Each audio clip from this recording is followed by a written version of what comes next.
Hi, Coach Karen here again today, sharing some tidbits of information, advice, suggestions based on my experience in caring for my 85-year-old father who is still in memory care, and he will be in memory care until the end of his life, sad to say. And I'm not smiling about it because I'm happy, but I'm glad that he's getting the care that he needs. Yesterday, I went to go visit him, and I took his friend Rich, his fly fishing buddy, to go visit my father. Rich hadn't seen my father since their fly fishing trip to Montana. I want to say it was 2 years ago. And Rich had just flown in from British Columbia into SFO and wanted to see my father so he could talk to him about and share the stories of their fishing expedition or their fishing trip. I think it was the Dean or I think it was the Bow River.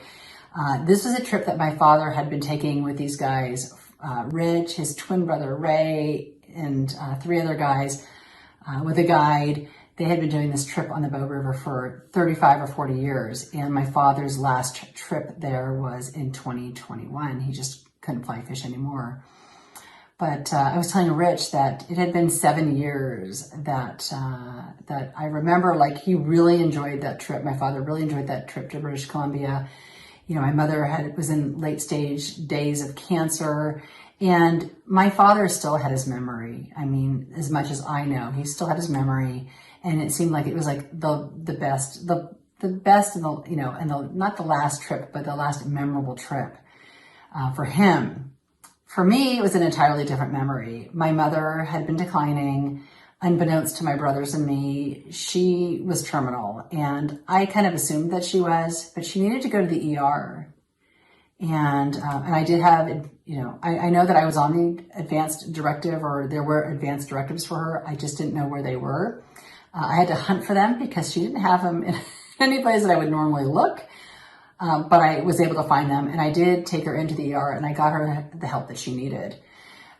If you haven't already created a living will to ensure that your wishes are honored when you can't speak for yourself, my mother was in so much pain. She couldn't tell me what she needed, but I knew that she needed help. I knew that there was an advance directive.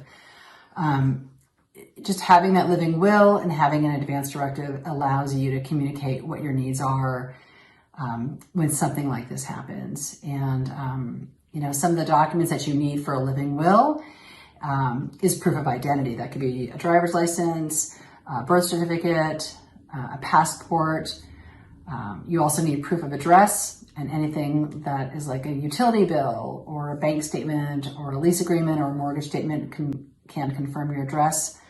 You need to have documents about all of your personal assets, and that's a long list. That would be titles, deeds, bonds, insurance policies, anything that has to do with any personal assets and money, anything that has to do with debt, mortgages, loans, credit card statements, anything that you owe money on, car payments, and then of course any certificates that are vital records like birth certificates, marriage license, divorce certificates. All that needs to be available to you when you create your living will. And thankfully, my parents had a living will. My mother had the advance directives. So as her cancer progressed, it was 7 years ago that I took her in, and literally it was at the same time my dad was on this fly fishing trip. So yesterday was that reminder. And within 10 days, she had passed. And I immediately had to go into taking over and taking care of my father. So if you have papers that are scattered all over the place, you're not sure where your documents are, you're not sure what you need for your living will and trust, an attorney can help you with that. But my specialty is setting up systems in people's homes and in their offices to organize and find their documents when they need them. So if you have any questions or want to reach out and learn more, please click on the link right below, and I'm happy to help you set up your finding system and get your documents under control. Thanks.